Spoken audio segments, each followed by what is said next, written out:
محمد اللهم صل على سيدنا ومولانا محمد اللهم صل على سيدنا ومولانا محمد اللهم صل على سيدنا ومولانا محمد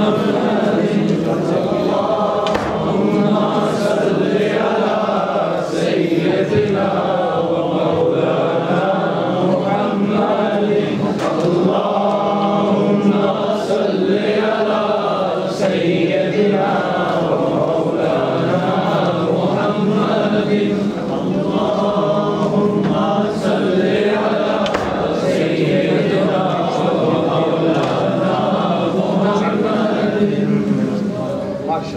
جو سر پہ رکھنے کو مل جائے نال پاک کے حضور تو کہیں گے کہ تاجدار ہم بھی ہیں. نال پاک تو نال پاک ہے، یہ سرکار دو عالم کے جسم مبارک کا حصہ ہے، منہ مبارک.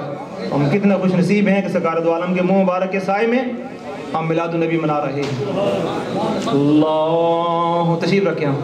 صلی علی سیدنا و مولانا محمد اللہم صلی علی سیدنا و مولانا محمد. میں زیادہ وقت نہیں لوں گا، ایک دو باتیں بڑی خاص بیان کرنا چاہتا ہوں علمی اس لحاظ سے تاکہ جذبات و کیفیات کی بات بھی ہو مگر ساتھ علم کی وجہ سے بھی ہمیں مضبوطی ہو، کیونکہ ہم ایک سرکار دو عالم کے جو امت کے اولیاء ہیں ان سے بھی تعلق مضبوط ہو، وفاداری کا، عشق و محبت کا سرکار دو عالم کے ساتھ بھی ہو، ساتھ علم کی طاقت بھی ہو تاکہ آپ کسی کو اپنا بیان اور سمجھا بھی سکیں. اب یہ بات سمجھ میں آ گئی ہے کہ بے ادبی کریں تو کیا ہوتا ہے اور ادب کریں کیا ہوتا ہے. ایک اور بات سمجھانا چاہتا ہوں، وہ یہ ہے کہ سرکار دو عالم علیہ السلام کے بارے میں اللہ نے عالم ارواح میں ایک جلسہ کیا کہ جس میں اللہ نے ساری انبیاء کرام کی روحوں کو جمع کیا، اور سورہ آل عمران کی آیت نمبر 81 میں ہے یہ کہ بلا کر اللہ نے فرمایا کہ اے لوگو، اے انبیاء کرام کو فرمایا کہ میں تمہیں نبوت بھی دوں گا، رسالت بھی دوں گا، میرا معبود تمہارے پاس آئے گا، تم نے ان کی مدد بھی کرنی ہے. مدد سے کیا مراد؟ ان کے دین کی مدد کرنی ہے، ان پر ایمان بھی لانا ہے. اقرار کر لیا تو پہلا جلسہ میلاد النبی صلی اللہ علیہ وسلم عالم ابراہ میں کیا گیا. اس کے بعد ایک بڑا جلوس ایسا ہوا تھا جس کو کم لوگ بیان کرتے ہیں. میلاد النبی کا ایک جلوس بھی ہوا تھا، اور وہ کون سا ہے؟ آپ نے سنا ہوگا کہ سرکار دو عالم کی پیدائش سے 1040 سال پہلے یمن کا ایک بادشاہ گزرا ہے جس کا نام تھا طبہ اول. اس نے اپنا سفر شروع کیا، سفر جاری کیا. وہ بہت بڑا بادشاہ تھا، اس کے ساتھ کئی لاکھ کے قریب گھڑ سوار تھے، ایک فوج تھی. چلتے چلتے طبہ اول مکہ مکرمہ میں آ گیا. سرکار دو عالم کے پیدائش سے 1000 سال پہلے مکہ مکرمہ میں آ گیا. اسے دیکھا کہ مکہ والے جو لوگ ہیں وہ کسی کو خاطر میں نہیں لاتے. مصر میں گیا، ہر جگہ گیا، لوگ ڈر گئے. مگر مکہ والے جو لوگ تھے انہوں نے کوئی پرواہ نہیں کی بادشاہ آیا ہوا ہے. اس نے پوچھا کیا وجہ ہے؟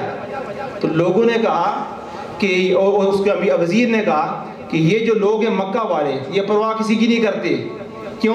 کہ یہ ایک اللہ کے گھر کی رکھوالی کرنے والے ہیں، تو کسی اور کو خاطر میں نہیں لاتے. طبہ نے کہا اچھا یہ بات اگر ہے تو میں ارادہ کرتا ہوں کہ اس گھر کو میں اس پر حملہ کروں گا.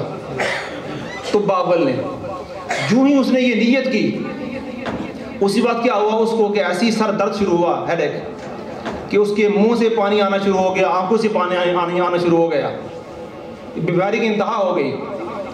اب وہ پریشان، حکیم بھی آ رہے ہیں، سارا کچھ آ رہے ہیں کہ کیا معاملہ ہے. اب انہوں نے کہا جو سب سے اس نے کیا کیا کہ 7 لوگ بھی جا رہے ہیں اور اس کے ساتھ 400 بڑے بڑے حکیم اور علماء بھی ساتھ تھے جو بڑے ہی انتہا درجے کی عاقل لوگ اور حکیم لوگ بھی تھے. ان کا جو سب سے سردار تھا انہوں نے کہا کہ مجھے ایک بات بتائیں کہ آپ نے اس گھر کو لڑائی کرنے کے اور حملہ کرنے کا ارادہ تو نہیں کیا؟ بادشاہ نے کہا میں نے ارادہ کیا ہوا ہے. اس نے کہا ابھی توبہ کرو، اس لیے کہ یہ وہ گھر ہے اللہ تعالیٰ کا، اگر حملہ کا ارادہ کی اسی وجہ سے تمہیں یہ عذاب ہو رہا ہے. اس نے جب ارادہ طلب کیا وہ ٹھیک ہونا شروع ہو گیا۔ پھر طب اول نے سب سے پہلے خانہ کعبہ کا اس پر غلاف چڑھایا۔ جب غلاف چڑھا چکا، طواف کیا، سارا کچھ کرنے کے بعد، نذرانہ پیش کرنے کے بعد، طب اول سرکار دو عالم کے میلاد سے 1000 سال پہلے پھر مکہ سے مدینہ پاک کی طرف چلنا شروع کیا۔ جب مدینہ پاک میں پہنچا تو وہاں دیکھا کہ وہاں بھی کچھ دیر ٹھہرا کہ یہاں بھی حملہ کروں، مگر وہاں بھی دیکھا کہ لوگ خاموش ہیں، اور 400 کے 400 جو علماء تھے، ان کا جو سردار تھے وہ قریب آ گئے۔ انہوں نے کہا طب اول، ہم نے یہ پڑھا ہوا ہے کہ یہ وہ مقام ہے جہاں نبی آخر الزمان صلی اللہ علیہ وسلم یہاں ہجرت فرمائیں گے، تو تم نے کیا کرنا ہے؟ اس نے جب ساری باتیں بتائی گئی تو طب اول نے کہا کہ اچھا یہ بات ہے۔ اس نے پھر شعر لکھے، تو اس نے علماء یہود نے کہا کہ ہم نے واپس نہیں جانا، اب ہم یہاں ہی رہیں گے، اور یہیں جو کہ اتنا عرصہ دراز کے بعد چلتے رہے ہیں، ہم نے یہی رہنا ہے۔ طب اول ان کے لیے مکان بنائے، لونڈیاں آزاد کی، ان کو شادیاں ہوئیں، اور 400 کے 400 علماء جو تھے وہ یہاں رہنا شروع ہو گئے کہ اس نبی آخر الزمان کی زیارت کریں گے۔ جب یہ معاملہ ہوا تو طب اول نے سب سے پہلے سب فوج کو ساتھ لیا اور مدینہ پاک کی گلیوں میں جلوس کی شکل میں چلنا شروع کر دیا۔ یہ وہ جلوس تھا پہلا، طب اول نے یہاں کیا، اور خاص شعر پڑھنا شروع کر دیے کہ میں گواہی دیتا ہوں کہ وہ نبی آخر الزمان حق نبی ہیں، اگر وہ میرے زمانے میں تشریف لے آئیں تو میں ایک چچا زاد کی طرح، جیسے ایک چچا زاد ہوتا ہے، پورا میں ساتھ لوں گا اور آپ کے ہر غم کے ساتھ آپ کے شریک ہوں گا۔ وہ سارے لوگ وہ جو کر رہے تھے وہ نعرہ لگا رہے تھے یا محمد یا محمد صلی اللہ علیہ وسلم۔ تو پہلا جلوس جو نکالا گیا زمین پر میلاد النبی صلی اللہ علیہ وسلم کا، طب اول نے نکالا۔ پھر اس نے خط لکھا، اور خط میں لکھا کہ اے نبی آخر الزمان صلی اللہ علیہ وسلم، میں آپ پر ایمان لاتا ہوں، آپ کی کتاب پر ایمان لاتا ہوں۔ اور پوری تفصیل لکھنے کے بعد اس نے وہ سب سے بڑے جو عالم تھے ان کو یہ خط دیا، اور کہا کہ یہ خط جب اگر میرے زمانے میں نہ آ سکے تو میرے بعد جس کو بھی ہو یہ خط سرکار دو عالم تک پہنچا دینا۔ پھر وقت گزرتا گیا، وہ سارے کے سارے علماء وہاں ٹھہرے، انہی کی اولادیں آگے ہوئی۔ جب سرکار دو عالم علیہ السلام مدینہ پاک، مکہ پاک سے مدینہ پاک تشریف لائے تو انصار مدینہ نے فیصلہ کیا کہ یہ خط کون دے گا آپ کی بارگاہ میں۔ آپ قباء میں تشریف فرما تھے، ابو لیلہ ایک شخص تھا، وہ اٹھا، اس کو اس کی ڈیوٹی لگائی کہ تم نے یہ خط دینا ہے۔ ابو لیلہ سرکار دو عالم کی بارگاہ میں حاضر ہوا، تو جو ہی اس سے پہلے کہ وہ بولے تو آپ نے پوچھا کہ تم ابو لیلہ ہے؟ تو ابو لیلہ ہے، عرض کی یا رسول اللہ ابو لیلہ ہوں۔ فرمایا وہ خط طب اول کا کہاں ہے، وہ مجھے دے دو۔ اب وہ حیران ہے کہ میں نے کسی سے بات نہیں کی ہے، کیا ہوا؟ طب اول کا خط پیش کیا گیا، اور آپ نے اس کو پڑھا، پڑھنے کے بعد فرمایا کہ یہ حق ہے، یہ ہم پر ایمان لانے والا تھا۔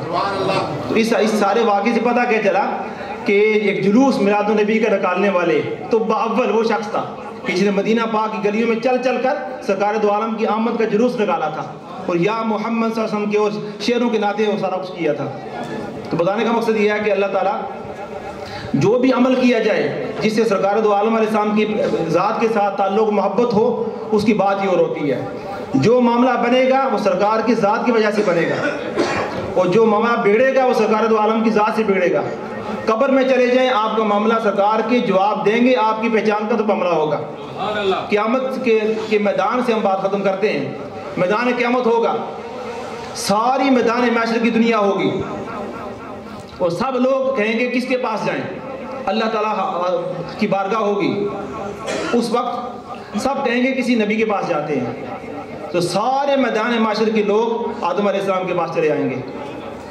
تو آدم علیہ السلام کہیں گے میں کچھ نہیں، آج میرا دن نہیں ہے، نوح علیہ السلام کے پاس چلے جاؤ۔ ایک ایک کر کے سب میدان معاشر کے لوگ سرکار دو عالم کی بارگاہ میں حاضر ہو جائیں گے۔ یہاں سے پتہ کیا چلا کہ اللہ سامنے ہے، اللہ سامنے ہے، کوئی ایک شخص بھی نہیں کہتا کہ اللہ کی بارگاہ میں جاؤ، اللہ کے محبوب کی بارگاہ میں آ رہے ہیں، اور سرکار دو عالم سجدے میں چلے جائیں گے، اور آپ کی وجہ سے سارا میدان معاشر کا معاملہ سارا حل ہوگا۔ تو اللہ تعالیٰ سے دعا ہے کہ اللہ تعالیٰ ہمیں سرکار دو عالم علیہ السلام کی اس میلاد کی خوشیاں منانے اور سرکار دو عالم کی اس کو محبت کی دعائیں مچانے کی توفیق عطا فرمائے۔ وآخر دعوانا الحمدللہ رب العالمین۔